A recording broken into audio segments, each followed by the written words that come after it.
Welcome back. It is another really windy Monday, April the 17th. We're about 8 degrees here this morning. Things definitely warmed up a little bit on the weekend, but we do have a forecast for some cooler weather here this week with lows of, -5, -6 at night.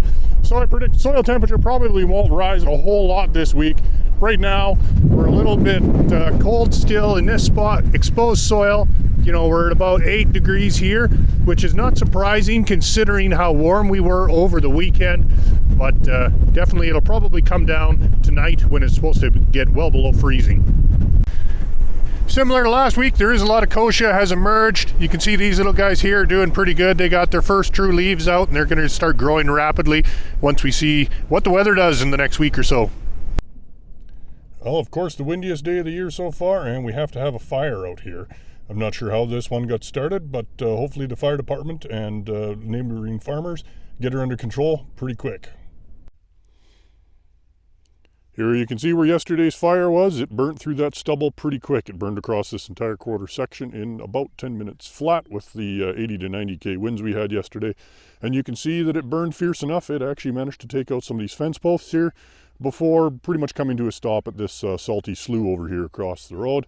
So right now, of course, this land is going to be very prone to erosion when the wind inevitably comes up again. So at the moment, there is manure being spread on it. We're going to do that in an effort to try to control erosion as much as we can.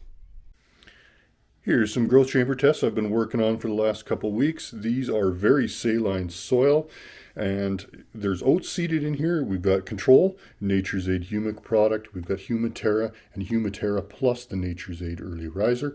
So it's been really interesting so far. There has been absolutely zero emergence in the Control. It's just too salty, it seems, for the oats to come up. In the Nature's Aid, we have one that emerged a day or two ago. This one is just starting to come up now. In the Humaterra, we've also got two that have emerged over the last couple days. But the interesting thing is when we combine both together, we now have 6 of them have emerged and are looking not too terribly bad. So that's a pretty dramatic difference going from 0 in the Control to 6 or 60% here. There's 10 seeds in each. So that is really cool to see. And if that's not enough, my test in potting soil here is also really interesting. These are tomato seeds. Same thing in here. We've got Control, Nature's Aid Early Riser, Humaterra, and both emerged a full day earlier and is looking really good. I put 2 seeds in each cell. We've got 100% germination here, 100% germination here. Both these guys looking really good with the Humaterra. Here with the Nature's Aid Early Riser, we've got 1 up in each cell, so we're at 50%. And here in Control, we just have 1 coming up here. I did not expect to see any difference in potting soil at all.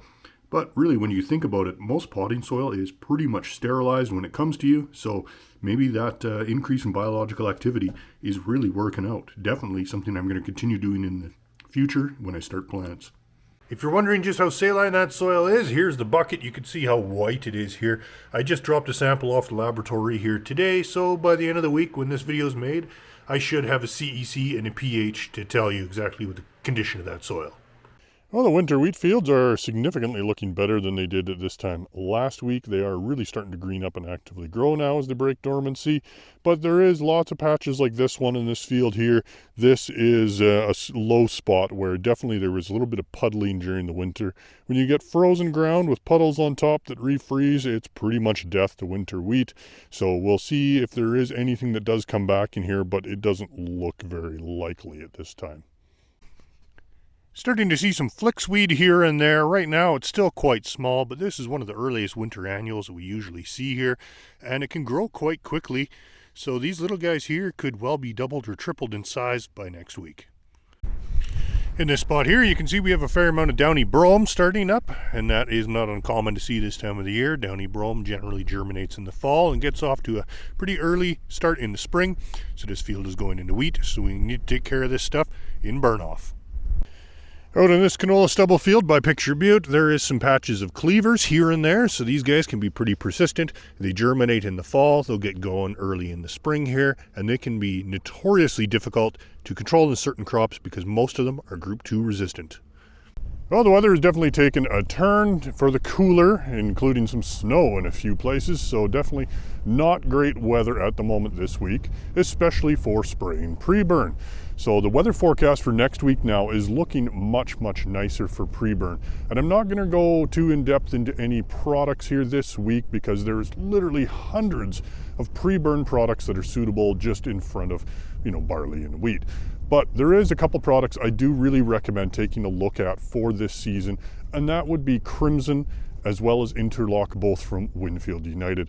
And no, they're not sponsoring this in any way, they're just products that I really like. So first off, for Crimson, you really need to take a good look at your water quality. If you have hard water at all, Crimson is going to be an excellent product for you.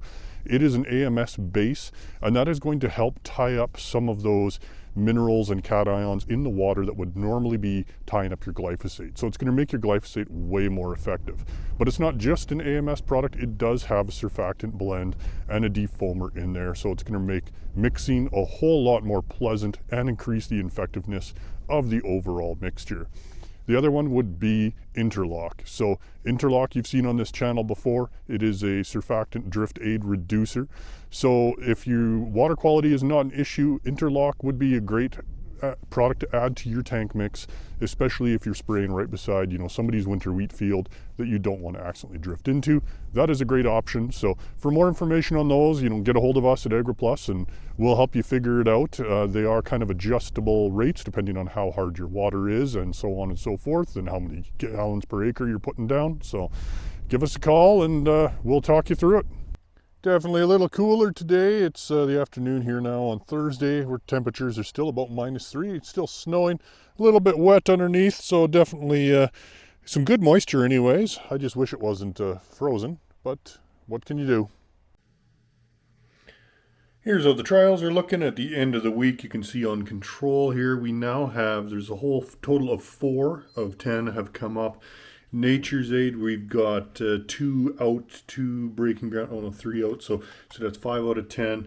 Here in the Humaterra, we're at 5 here as well, just breaking ground here, and we're at 7 of 10 in this pot, so this one is still doing the best. You can see I've removed the plastic covers off these the last few days. You can really see those salts as that soil is kind of percolating those salts up. So this was tested, comes in at 10.1 decisiemens, so that is basically death for oats and even barley. So very saline, these will definitely not survive to maturity. Over here in the tomato seedlings, you can see we've had quite a lot of growth this week and things are looking pretty good here. So you can still see that graduation from the control to the Nature's Aid to the Humaterra 2 both combined. So it's time to get these guys thinned out and we'll see if there's any difference in the roots. There we go, got these guys thinned out. A couple of the roots did break off as I was pulling them out. I was trying to be careful because at the end of the day, or end of the year, I want tomatoes off these guys. But you can see here we got control, just a little guy. The humic acid Nature's Aid here were definitely a bit of a boost. Humaterra, a little bit bigger again, and both was a little bit bigger than that. Once again, this root did break off, so I wasn't able to show it, but pretty dramatic, really. I'm quite happy with those results. And that'll be it for this week. Thanks for watching, and we'll catch you next time.